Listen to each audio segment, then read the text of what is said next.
Hi, everyone. I'm Sam Osterhout, the executive producer here at Lincoln Square. Sometimes, Max, I have to look at my title here to remember what it is that I do here. Every week so far for the past couple of weeks, 3 weeks, we've met at noon Eastern to talk over the week that was. I'm joined by Max Burns, founder of Third Degree Strategies and Democratic Strategist, and writer. We're going to talk about a piece of yours in the Hill here in a little bit. Max, how are you? I'm doing great. I somehow have made it through this week without a searing migraine, which by the standards of the Trump administration means it's basically a holiday week. By the way, I brought my blanket. I did as well. This is the official Kristi Noem blanket. Yeah. We're going to sell it. We should sell blankets, Max, on our various socials and websites and so on and so forth. We can have really nice swag. I'm surprised Donald Trump hasn't done it yet. Yeah, that's a great point. And if you aren't familiar with what we're talking about, Max, can you set this up for us? So in case you were wondering about what's going on at DHS, Secretary Kristi Noem is back in the headlines for another scandal, this time because she left a blanket during a trip and it was not put on her plane. She was so mad that her security blanket was not there that she had Corey Lewandowski, her lover and staffer, fire the pilot of the plane. And the only reason that pilot has a job right now is because they realized after they fired him that they didn't have any other pilot to get them home. But don't worry, they found the blanket. Apparently, Kristi Noem has her binky back. But now, another big headline. Yeah, another big headline. And guys, everyone out there, it's just a lesson. You got to carry your blanket. And if you're in charge of some big wig, make sure all of their security stuff, blankets, rabbit's feet, lucky, whatever. Hoods. Yes. Yeah. You bring them. And this, we didn't have this on the list, but we should talk about the DHS shutdown that's scheduled for midnight tonight. But I want to just preview a little bit of what happened this week. We're going to talk about Bondi in testifying, which went really well for her, I think. We're going to talk about the ICE drawdown in Minneapolis. And one thing that really has been bugging me and that you've written about is the latest on the environment, because the United States has, as you said so eloquently, declared war on the air. This, I fear that in the shuffle of all of the Trump bullshit, the environment is getting just buried. The climate, it turns out, people, he didn't fix yet, like he fixed immigration and all of the things that he stopped so many wars, but he hasn't stopped climate change yet. So Max, can you lead us into this story? Because it's a bigger story than anyone realizes at this moment. Yeah, this is a huge story. This is the EPA under Donald Trump's order is ending their ability to enforce climate regulations on pollution. This is essentially overturning the 2009, what's called the endangerment finding, which was backed by the Supreme Court, which says that greenhouse gases, pollution, do harm people, that, as the Supreme Court says, those harms are undeniable, and that it is within the best interest of the country to regulate them. This is something that happened under the Obama administration. It's been responsible for over $2 trillion in added economic growth, mainly because people aren't getting sick from pollution and can actually go to work. And now Donald Trump, doing the bidding of his billionaire polluter donors, getting rid of this in a way that nobody benefits. Not even Trump, whose own Mar-a-Lago mansion is in a place that will be more polluted under this decision. He doesn't believe that that's the case, though, clearly. And I think that, the Republicans and Trump have, and industry have said that, look, this is, this has been a difficult challenge because every time there's a Republican, the oversight and the regulations change, and then the Democrats come and there's a change back. So industry is like, well, we have whiplash about this, and the Republicans and Trump specifically say, "Oh, we'll take care of that. We just won't deal with climate change at all." Whereas the country is already moving towards more carbon neutral policies. So I'm wondering how you see this. Let's get big here, 30,000 feet. How does this affect industry and society and our sort of own motivation for protecting our own climate or preparing for potential climate change? Look, and just as a side note, their Spocks have come out and said, actually, CO2 is really one of the greatest things for the Earth. We love it. It's not just that we're not going to clean it up; it's that there's nothing to clean up. So where are we? To your point, this is a huge thing, and it's just the beginning. This first order touches mainly on the ability to regulate fuel emissions from cars, which Donald Trump says will bring the American auto industry back. When in reality, if they go forward with this, not only does it upend all the investment they've made in green tech already and battery vehicles, it also means that in a lot of foreign markets, they're not going to be able to sell these cars anymore because other countries took our lead and have moved forward with more energy efficient requirements. The other big effect of this is that the cost of the healthcare cost of this is going to skyrocket. Right. I mean, even under the current regulations, pollution costs about $830 billion per year in added public health costs. And as these regulations have saved, by the measurement of a group including the EPA, about 250,000 lives since 1990.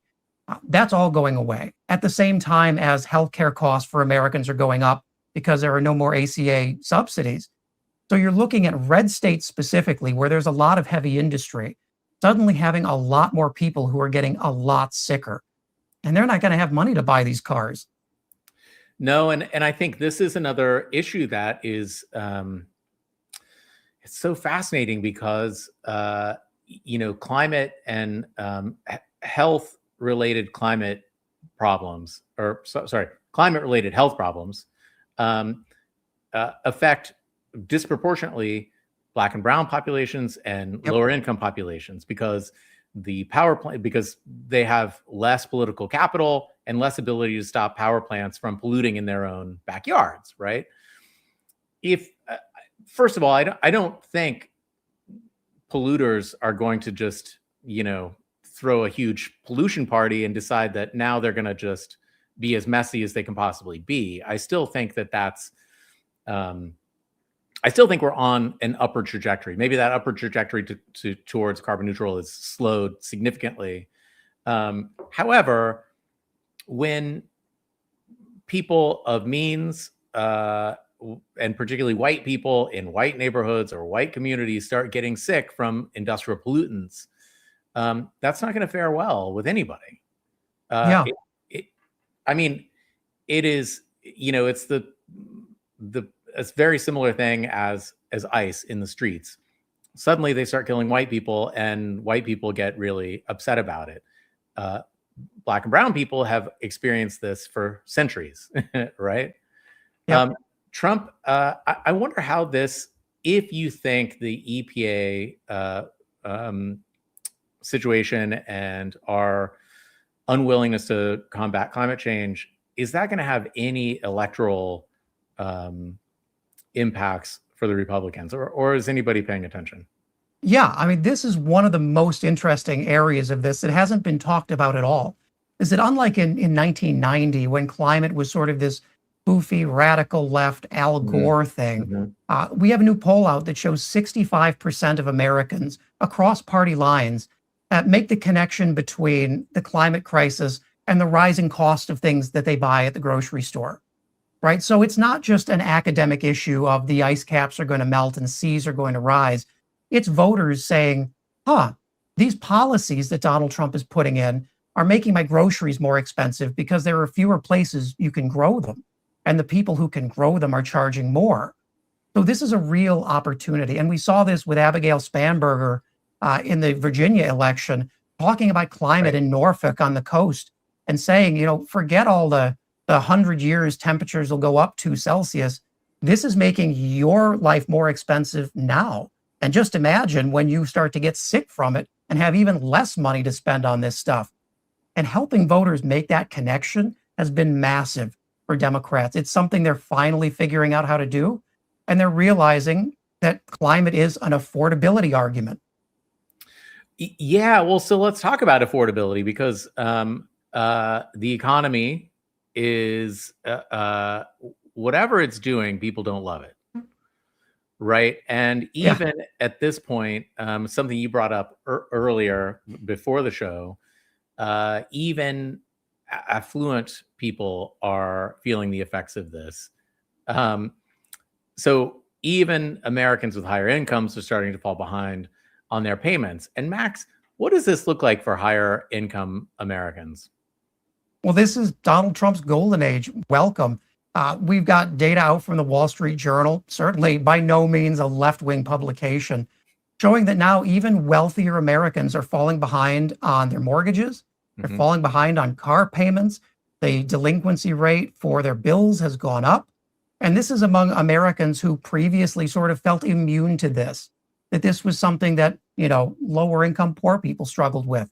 But now people in urban centers, people in suburbs are not able to make the rent. And what that looks like in practice is they're literally starting to sell their blood plasma to make ends meet.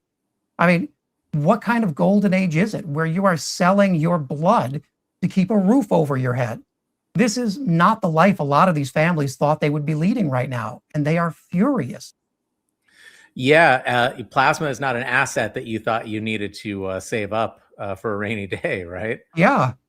And this is another point that the suffering of what was once,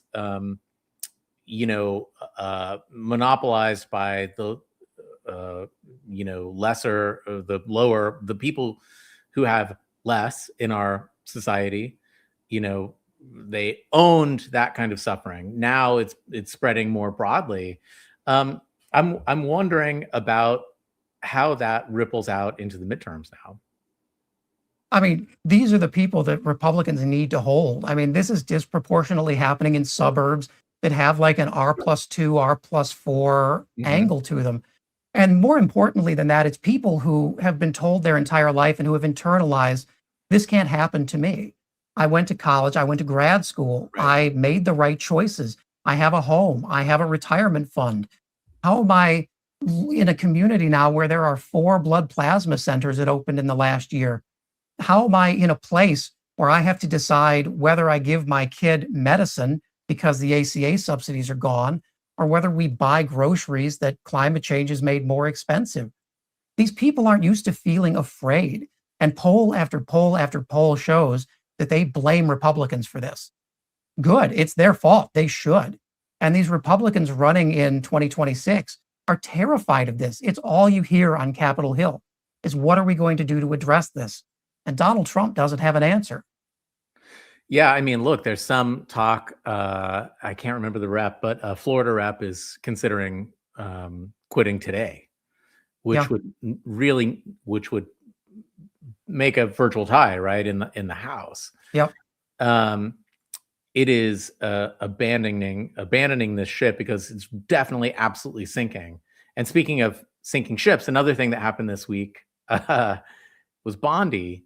Pam Bondi testified, and I think it went pretty well. Your initial thoughts? Oh my God.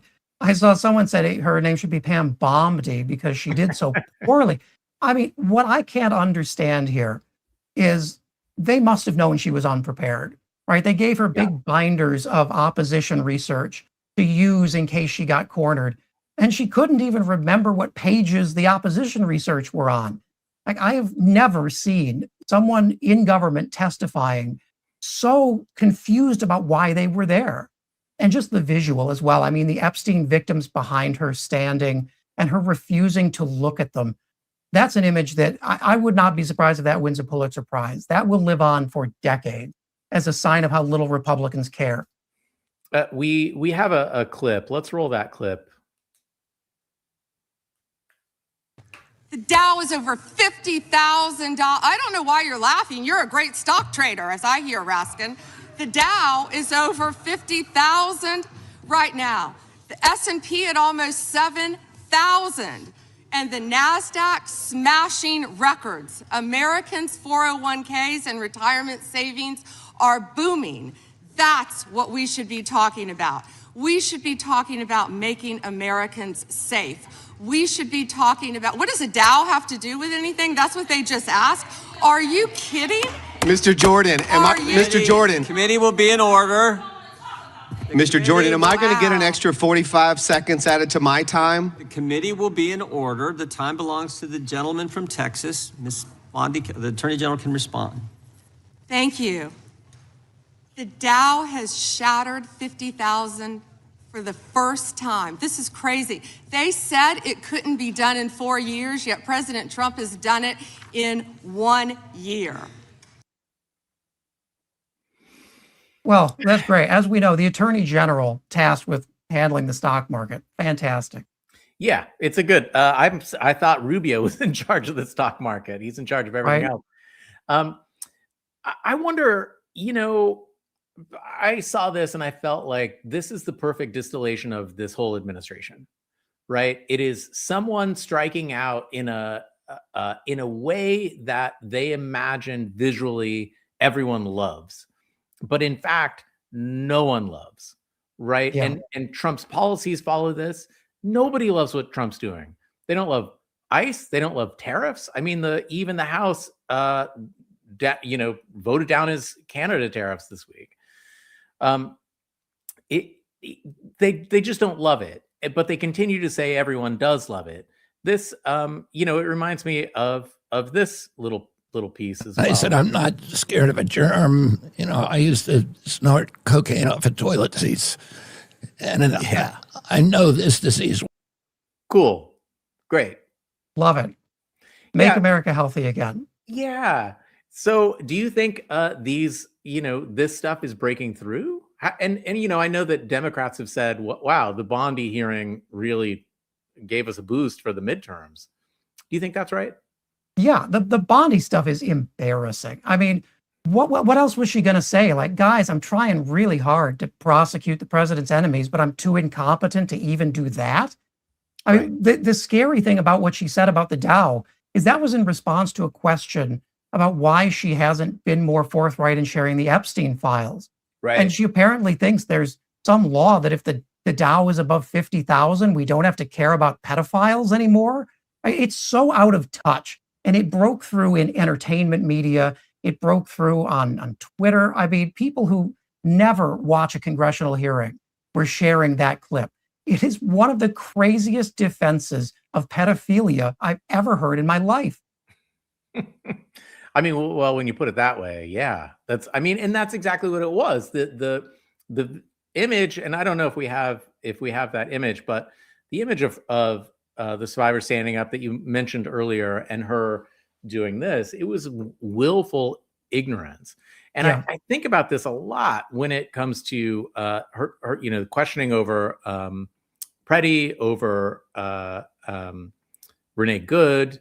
It is, I think she has this idea that she's projecting strength, right? But what she's really projecting is an unwillingness to protect Americans. Yeah, and it also shows you that all of these cabinet members who do nothing are just putting out Donald Trump's talking points. He's obviously written a lot of this for her, because what other reason would the Attorney General have to be talking about the stock market?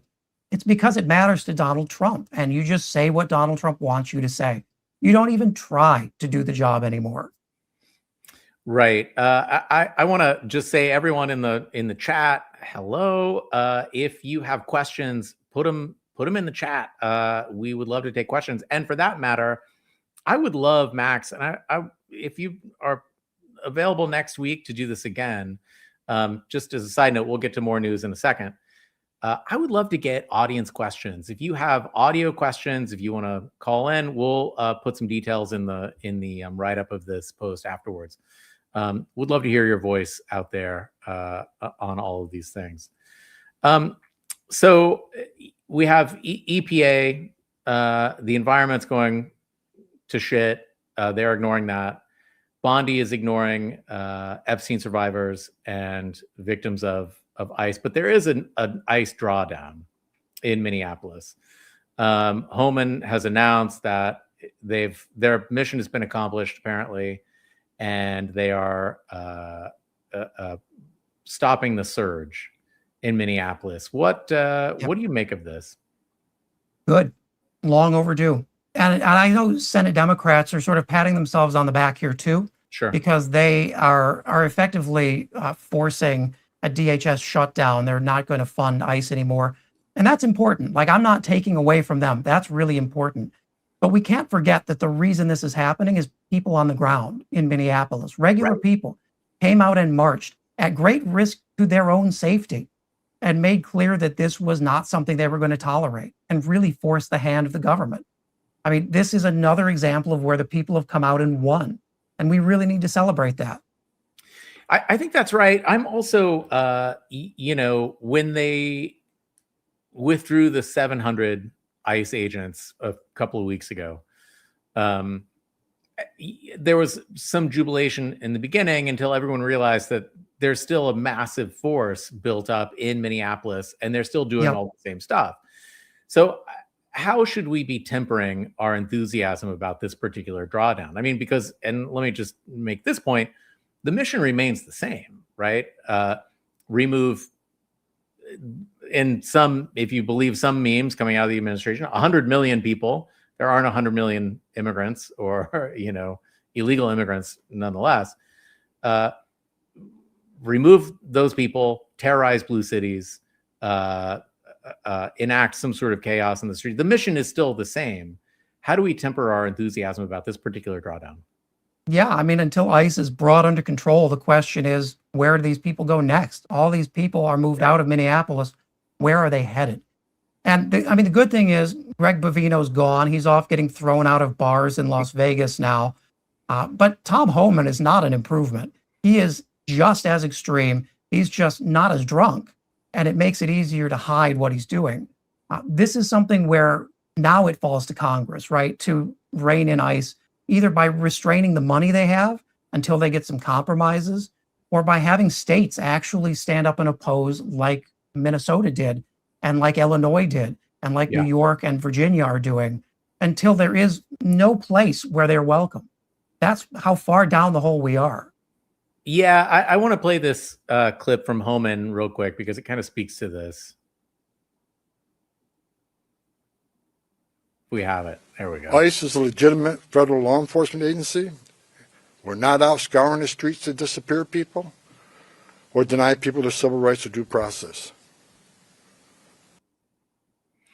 I mean, this is what they actually fully believe. And this is always, I think, the surprising thing to folks who watch our shows and anybody who's paying attention is the Homans of the world who, he came up in law enforcement. His grandfather was a sheriff. His dad was a sheriff in the same community that he became a cop. And he loved immigration policing from an early age.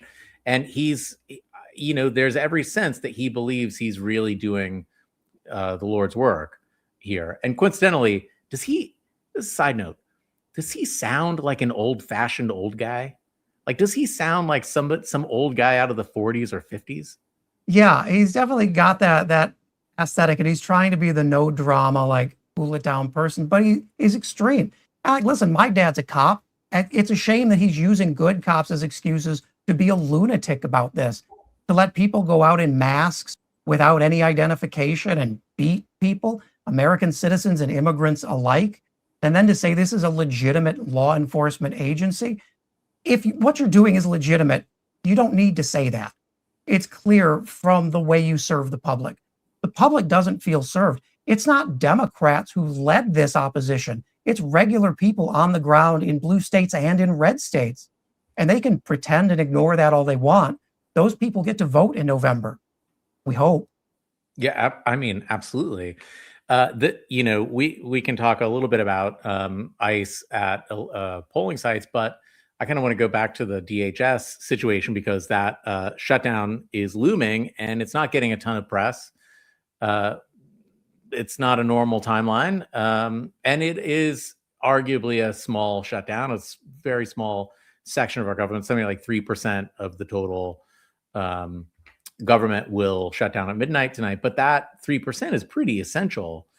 I know what air traffic controllers, there's a whole litany of services that will be affected here. That said, the Republicans say or have said that unmasking agents is like a non-starter. And that tells me that their point is that ICE needs to be a secret service, right? ICE is a secret goon squad. How is the public taking this? It just feels like, we've talked about the population of Minneapolis coming forward, political, non-political actors really just mobilizing to fight against this particular secret police, right? Do you think the rest of the country is paying attention? Do you think that this is galvanizing otherwise non-political folks? People see it, yeah, and they care. I mean, it's not by chance that ICE used to have about 54% approval, is now the most hated federal agency in the government, more so than the IRS. I mean, people in red states would rather pay their taxes than support ICE. That alone should worry Republicans. And you see the hypocrisy of it when you ask these Republican lawmakers, why do they need to be masked? For most of the time it's existed, ICE agents didn't wear masks. What changed? What's different? And they cannot tell you. The only thing that's different is now they're being asked to do things that are illegal. Yeah, I think about this, and I wrote about this a couple of weeks ago that, with their new tech and the Palantir apps and the tracking apps and the facial recognition apps, they know everything about you, but you know nothing about them. Yep. It's an incredibly dangerous moment. What else is going on this week? What else are you looking at?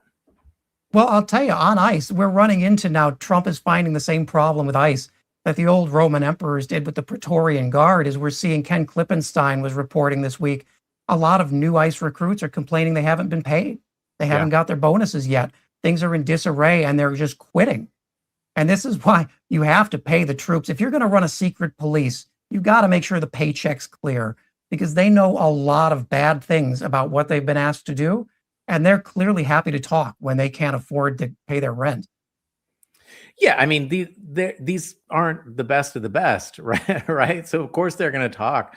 I wonder if that tells you anything about the future of this project, of the Trump project. I know that, in the first administration, we talked a lot about how things would have been a lot worse had he been more competent. Yeah. And focused. And this is a spilling out of that. I think in the beginning, January through, I guess, this past year, we've been concerned because the Russell votes have been in power. There are a lot of people behind the scenes who seem to be more capable administrators. But the project that they're doing is so fast and so huge that they're just not up to the task. That's probably a good thing. Yeah, the whole thing is built out of paper, but that doesn't mean it's not dangerous. I mean, paper can still cut you. Mm-hmm. And if you have a lot of it, I mean, you can cause a lot of problems. This whole move quick and build the thing as you're doing it and hope nobody forgets their blankets and has a meltdown. It works as far as it works. But then when it reaches an opposition like this, where you actually have to stop and analyze what you've built, people see that it is a monstrosity. And they do not want it, to the point now that even a third of Republicans who support mass deportation say that ICE has gone too far and they don't support it and they won't vote for people who enable it. That's a red flag if I'm a Republican. It's massive. I would, jump ship. And speaking of ships, there was one last bit of news I think we should really talk about this week. People are, Scurvy. Scurvy's making a comeback. Amazing. Well, we're doing ocean piracy in the Caribbean too. Why Right. not scurvy? Yeah. Let's just go back to the 1640s completely. I'll get a great bandana. It'll be awesome. Yeah, there'll be a run on parrots. Yeah. Yeah. And peg legs. And eye patches and all the things. Yeah. Yeah. And nobody will have access to healthcare, so there will just be peg legs everywhere. That's right. That's right. Well, the only thing we'll have is GLPs and scurvy and measles. At least we'll look gaunt and be exhausted. Yeah. Well, by the time all of that happens, AI will have taken all of our jobs and we won't need to do anything except seek out citrus to That's cure the the dream. scurvy. Yeah. And fortunately, thanks to climate change, that'll be about all you can grow. Yeah, right. Exactly. Oh man. The comments today are amazing. Everyone, you guys make my day. Max, what are you looking at for next week? Well, I still have my eye on this AI bubble in the market. I know Pam Bondi does too, apparently. That's what her job is now. But just the massive amount of skepticism now and AI executives quitting companies and spilling the beans about a lot of really ethically questionable methods that have been used to get this as big as it has, as quick as it has. Keep an eye on that. We have not heard the end of it. I think we're in a real, I mean, we can talk about this for a minute and maybe we should talk about it more next week, but we're in this real convergence of all things. The bubble, you know, this whole economy is being propped up on AI investment. These companies are very quickly becoming too big to fail, but they don't really make anything. They're not making a profit. It is a house of cards. At the same time, we have, I think, really hard to ignore advances over the past even 3 weeks in the dissemination of certain capabilities in AI, like, you know, Claude Code and Claude Cowork, and people are reporting that, you know, software companies are. It's not just people reporting. Software companies have lost incredible amount of value. Yep. That may be a reverse bubble, right? That may just be a slight correction, or may not be, but it feels like there's a storm coming. Yeah. And what should concern folks beyond just your wallet, which is a huge concern, is that a lot of these AI and tech bigwigs who are now being accused by their own executives of being unethical and engaging in borderline illegal manipulation of information are also some of J.D. Vance's closest advisors on his team. They go to the White House frequently. These same people who are building this bubble and profiting greatly from it are in line to be incredibly influential in any J.D. Vance administration. Right. So learn their names now because they will still be sticking around. Yeah, absolutely. Well, Max, I appreciate you. Thanks for keeping an eye on the week for us. Absolutely. And, would love to have you back next week. And again, everyone in the audience. Oh, this is nice. It's a nice little chat message. Oh, we appreciate you. And we want to see you again next week. And also bring your questions. We're here for it. We want to answer all of your questions about the week. Max, where can we find you? You can find me on Twitter still for some reason at the Max Burns. And I'm also writing every Wednesday in Dame Magazine and The Hill. Amazing. All right. Thank you so much, everyone. See you in a bit.